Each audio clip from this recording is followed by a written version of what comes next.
Asia cup 2023లో మన team India second match ఆడేందుకు సిద్ధమైంది. నేపాల్తో పల్లికల్లు stadium వేదికగా రెండో మ్యాచ్ ఆడబోతున్నారు. సో ఈ మ్యాచ్ అయితే రెండు జట్లకు చాలా ఇంపార్టెంట్. సింపుల్గా చెప్పాలంటే ఈ మ్యాచ్లో గెలిచిన టీం సూపర్ 4కి వెళ్తే ఓడిపోయిన టీం ఇంటికి వెళ్ళిపోతుంది. సో ఈ మ్యాచ్ అయితే రెండు జట్లకు కూడా ఒక do or die match. But ఈ డూ ఆర్ డై మ్యాచ్లో వరుణ్ దేవుడు మరోసారి చాలా పెద్ద కీ రోల్ ప్లే చేయబోతున్నాడు. పాకిస్తాన్తో జరిగిన మ్యాచ్లో వర్షం ఎలా అయితే మ్యాచ్ను రద్దు చేసిందో సేమ్ అదే రేంజ్లో ఈ మ్యాచ్ కూడా రెయిన్ ఫోర్కాస్ట్ ఉంది.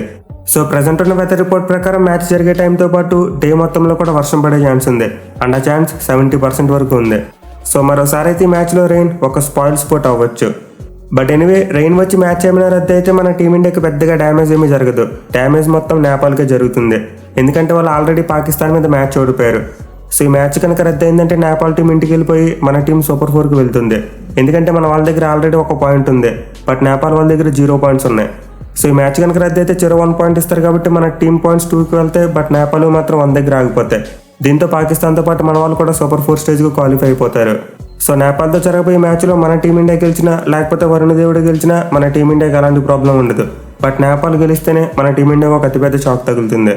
ఇక ఈ గ్రౌండ్ గురించి పిచ్ గురించి ఆల్రెడీ మనం ఇండియా పాకిస్తాన్ ప్రివ్యూ వీడియోలో మాట్లాడుకున్నాం. ఈ గ్రౌండ్ అయితే అంత హై స్కోరింగ్ వెన్యూ కాదు.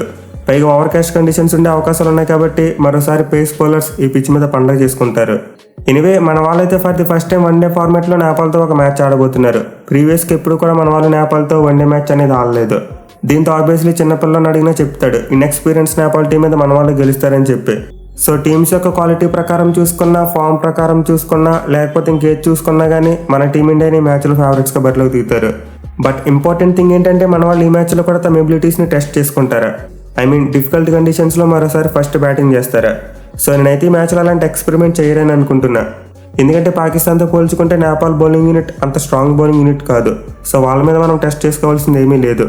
పైగా ఈ మ్యాచ్లో మనకు గెలుపు అవసరం కాబట్టి మన వాళ్ళు ఎలాంటి ప్రయోగాలు చేయకుండా సేఫ్ సైడ్ ఉంటే సరిపోతుంది. అండ్ ఆల్సో పాకిస్తాన్తో జరిగిన మ్యాచ్లో మన టీమిండియాకి బ్యాటింగ్ ప్రాక్టీస్ ఒక్కడే దొరికింది. బౌలింగ్ ప్రాక్టీస్ దొరకలేదు. సో దీన్ని దృష్టిలో పెట్టుకునైనా సరే ఈ మ్యాచ్లో మన వాళ్ళు బౌలింగ్ ప్రాక్టీస్ కోసం టాస్ గెలిస్తే ముందుగా ఫీల్డింగ్ తీసుకుంటే బెటర్. అఫ్కోర్స్ మన వాళ్ళ బౌలింగ్ ప్రాక్టీస్ అయితే మరి వరల్డ్ క్లాస్ బ్యాట్స్మెన్ మీద అయితే కాదు. బట్ స్టిల్ మన వాళ్ళకి గేమ్ టైం కావాలి కాబట్టి తప్పకుండా బౌలింగ్ అయితే చేయాలి. మెయిన్లీ సూపర్ 4 స్టేజ్కి ముందు మన బౌలర్స్కి మ్యాచ్ ప్రాక్టీస్ అనేది చాలా అవసరం. సో మన టీమిండియా అయితే నాకు తెలిసి మ్యాచ్లో ఎక్కువగా బౌలింగ్ మీద కాన్సన్ట్రేట్ చేయవచ్చు. బట్ మ్యాచ్ మాత్రం కంప్లీట్గా జరిగితే ఆబ్వియస్లీ బ్యాటింగ్ అండ్ బౌలింగ్ రెండు కూడా చూస్తాం. బట్ మ్యాచ్ సగం మాత్రమే జరిగేలా ఉంటే మన వాళ్ళు బౌలింగ్ చేస్తేనే బెటర్. ఇక టీంలో చేంజెస్ విషయానికి వస్తే నాకు తెలిసి పెద్దగా చేయకపోవచ్చు. బట్ నాకు టెంప్టింగ్ అనిపిస్తున్న ఒక చేంజ్ ఏంటంటే షార్దుల్ ఠాకూర్ను పక్కన పెట్టి షమీని తీసుకురావడం. సో షార్దుల్ ఠాకూర్ నెంబర్ 8 ఆల్రౌండర్గా తీసుకున్నప్పటికీ అతనైతే పెద్దగా బ్యాటింగ్ చేయలేకపోతున్నాడు.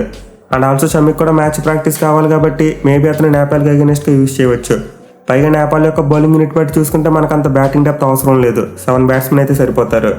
సో మన వాళ్ళు ఏదైనా చేంజ్ చేయాలనుకుంటే మేబీ షార్దుల్ ఠాకూర్ను పక్కన పెట్టి షమీని తీసుకొస్తారు. అండ్ దీంతో పాటు ఎవరైనా ప్లేయర్స్కి రెస్ట్ ఇవ్వాలనుకుంటే హార్దిక్ పాండ్యా మరి జడేజాకి రెస్ట్ ఇచ్చి వేరే ప్లేయర్స్ని తీసుకురావచ్చు. బట్ నేను అడిగితే వాళ్ళిద్దరికి రెస్ట్ ఇవ్వకపోవడమే బెటర్. ఎందుకంటే వాళ్ళు ఆల్రెడీ రెస్ట్ తీసుకుని ఏషియా కప్లోకి వచ్చారు. సో వన్డే వరల్డ్ కప్కి ముందు మన వాళ్ళ దగ్గర అయితే ఎక్కువ గేమ్స్ లేవు. దీంతో మన వాళ్ళ కొన్ని గేమ్స్ని సరిగ్గా యూటిలైజ్ చేసుకుంటూ ఏ ప్లేయర్కి రెస్ట్ అవ్వకుండా కంటిన్యూస్గా మ్యాచెస్ ఆడిపించాలి. అప్పుడే వాళ్ళ ఫామ్ డిప్ అవ్వకుండా ఉంటుంది. అలాగే మన టీం కాంబినేషన్ చెదిరిపోకుండా ఉంటుంది. ఇక నేపాల్ టీం విషయానికి వస్తే పెద్దగా చెప్పుకోవాల్సింది ఏమీ లేదు. వాళ్ళు ఫస్ట్ మ్యాచ్లో పాకిస్తాన్ టీం మీద ఓడిపోయారు.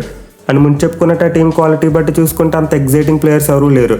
అఫ్కోర్స్ సందీప్ లామిచానే లాంటి వెల్ నోన్ బౌలర్ అయితే ఉన్నాడు. బట్ స్టిల్ అతనైతే మరీ రషీద్ ఖాన్ రేంజ్లో మన టీమిండియాని ఇబ్బంది పెట్టేంత సినిమా లేదు. సో నేపాల్ వాళ్ళ దగ్గర అయితే చాలా మంచి ఆల్రౌండ్ టీమే ఉంది. బట్ వాళ్ళ ప్లేయర్స్ ఎవరికి ఎక్స్పీరియన్స్ ఎక్కువగా లేదు. పైగా వాళ్ళు ఫస్ట్ టైం మన టీమిండియాతో మ్యాచ్ ఆడబోతున్నారు కాబట్టి నర్వ్స్ అయితే ఖచ్చితంగా ఉంటాయి. సో చూడాలి మరి ఈ మ్యాచ్లో నేపాల్ టీం మనకి ఏమైనా కాంపిటీషన్ ఇస్తుందా లేకపోతే వరుణ్ దేవుడు మరోసారి గ్రౌండ్ ఆక్యుపై చేస్తాడా అనేది.